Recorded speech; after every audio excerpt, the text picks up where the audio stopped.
Hey everybody, week 21 for Defy Aging. I'm Coach Allison and I'm going to show you what we're going to do this week. This is a little different. We have two kind of separate sections to this week's workout. The first one is going to be an at your own pace routine. So it's going to be an AMRAP, which stands for as many rounds as possible. So it's 7 minutes long. Your coach is going to set a timer for 7 minutes. You have that 7 minutes to get through this small circuit of 3 exercises for as many rounds as you can. So you do have to kind of count your own reps and keep your breaks to a minimum, as little rest time as you need to get as many rounds as you can. So I will show you all these exercises in our first AMRAP circuit. The first one's got a long title. Oh boy, let's see. Dumbbell reverse alternating overhead press. Okay, so standard press, up, down, right? We're gonna do that a little different today, this week. We're gonna press up, that's actually our starting position. You're gonna lower one arm at a time. So that hence is the alternating press. That's kind of, we're doing it in the opposite order. And alternating sides. There we go. So count them each side separately. So 1, 1, 2, 2, and so on. And last reminder here, when one arm is coming down, be sure to keep that other arm nice and straight. See how I'm keeping the up arm very straight? What tends to want to happen is your body kind of wants to let the arm sort of start to dip down. So use the mirrors, they're very helpful, and keep that one arm strong and straight while the other arm is doing its rep.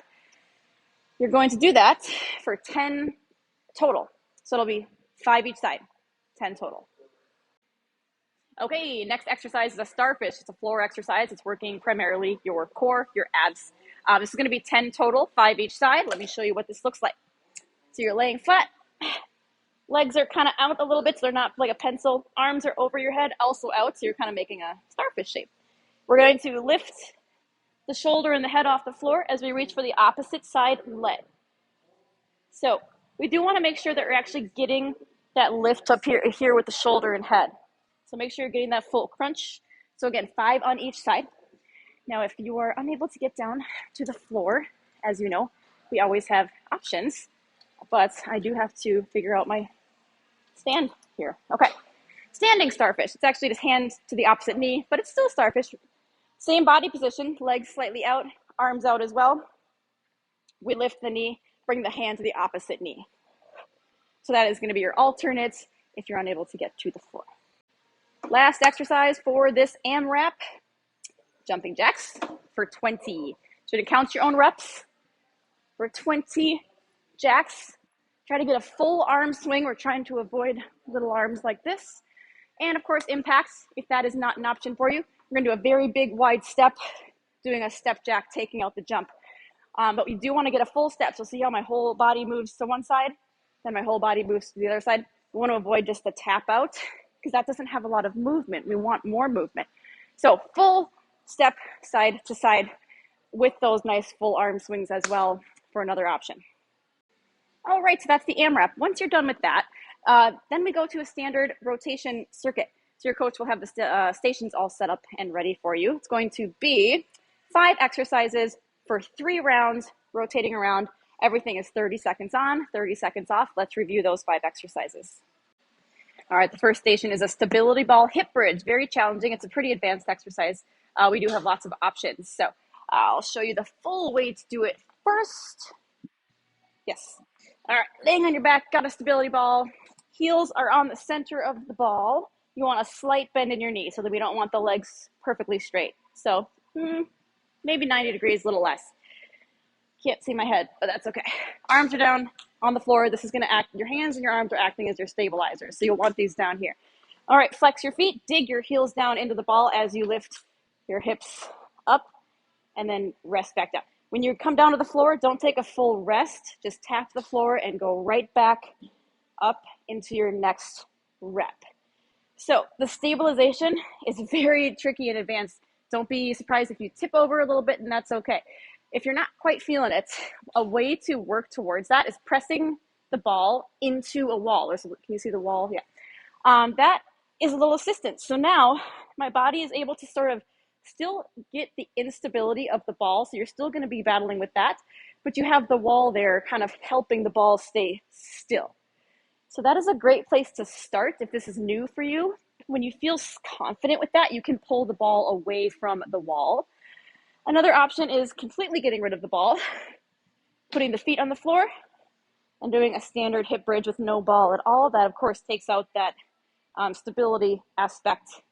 Now, and if getting to the floor is not an option for you, we're going to go into a deadlift because that hits the same muscles, glutes, hamstrings. So you'll want 2 dumbbells for this. We do deadlifts quite a bit. So sink those hips back, folding at your hips, waist. The hands are kind of drawing straight down the shins or the sides of the shins. Keeping a nice flat back. We're trying to avoid a rounded back like this.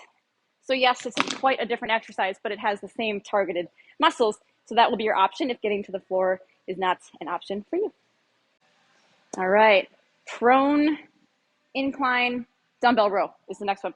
This is very new. We've never done this in Defy before. So your coach will have the benches already pulled over into the turf area, but you'll need one of these incline benches that you can adjust the setting here. This is actually a little too low. Okay. It's a little different, so it is a little scary getting into it. I like to put my dumbbells in my hands and then kind of recline onto it. You're leaning onto it with your chest and then put the hands down to the side. Otherwise, you can just get into the position yourself and your coach can hand you your weights because this takes a little practice. Arms are just dead weight hanging down. Keep the neck neutral, so don't be looking up. Don't be dropping the chin down.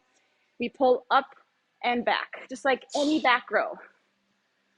TRX back row is the same. We're just in a different position. So we're pulling up and back. Want to avoid the elbows flaring out. So let me put you in front of me just to get a little different angle. I'm not even going to bother grabbing the weights just to make this quick. Okay, so elbows are staying in tight like this. They're not flaring out wide like this. You have the feet on the floor for stability. It's a very different position. Give it a try. I urge you to try it before you pass on it.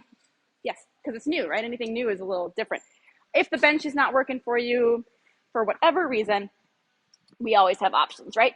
So the alternative option is a standard bent over back row. So you put yourself in that forward leaning position. You don't have the stability of the bench. Yeah. So that is our new prone incline back row. Goblet box squat. So the box squats in the clubs, you'll typically have those red boxes, but you can use, every club's a little different. You can use a standard bench as well. You want something to sit on. You know, have the goblet style kettlebell. So that means up by the chest, not resting on it though. So make sure there's some air between the kettlebell and your body. Okay. Make sure, I like to sit on it first to make sure it's there. So make sure it's there. Hold the kettlebell at that chest position, chest height. It's a squat, but you're basically kind of just tapping your butt to the box. So we don't want to take a full sit and rest. You especially don't want to sit and lean back. So we're not looking for momentum. So tap the butt, put about, I'm just totally random here, put about 70 to 80% of your body weight down. So it's not a full sit, but you are making full contact with it. Don't let the arms fall down here. Keep the kettlebell at the chest. And that is our goblet box squat. All right, next one, chest press with the up, up, down, down pattern. So floor exercise. Ouch. Grab your weights before you lay down. So you want them in your lap before you actually recline back to the floor like this. Okay, that's important. We don't want the weights to be down like this. Then we have to kind of strain to get them up. That can do really bad things to your biceps, shoulders, even wrists. So as I'm doing it to show you what not to do, right? Bend your knees so you have some low back support. Elbows out to the side a little bit, kind of angled, at a little angle. Up, up, down, down. So one arm up, other arm up, and then down, down. You keep alternating. So I'm going right, left, right, left, right, left, right, left. It's up to you if you want to alternate that to press with a different arm first. So what you could do is right, left, left, left, right, left, right. That gets a little confusing.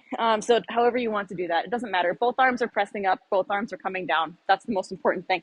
The option for keeping you off the floor if you're unable to get to the floor is going to be either an incline push-up or a wall push-up. I think I can do the wall ones. I do have a shoulder injury, so I can't do full push-ups, even on an incline, but I can do the wall. So you get the gist. Hands on the wall. Oh, it's not showing you the right thing. I want to make sure Your hands are about shoulder height, so my hands aren't higher than my shoulders, they're not lower. And release down to the wall, press up. So that's your wall version. You can do that on an incline, a bench as well. So that's gonna be your option for the chest press if you're unable to get down to the floor. All right, last exercise for the circuit. This one is new. We've done farmer's carries a lot. We've done overhead carries a lot. This one is gonna be a high-low carry. So we're gonna put it all together. You need 2 weights for this. Okay, one arm is up with the palm turned inward, other arm is straight down to the side. So this is gonna feel very awkward as you walk. We wanna keep the up arm, we want bicep close to the ear. So we're definitely trying to avoid the arm being out here. Also try to get it straight. You wanna avoid the elbow having abandoned it like this. So once you have all of that, your coach will have a space set up for this. We're gonna do a carry. So strong and sturdy in whatever path your coach has for you. There's 3 rounds of this circuit, so I recommend doing round 1 with one arm up, round 2 with the other arm up, and then round 3 you can maybe switch halfway through just to even that out. All right, so that's our circuit. Again, 3 rounds of that, 30 seconds on, 30 seconds off. So a little bit different this week with the separated type of workout. Hope you enjoy week 21, and I'll see you back next week.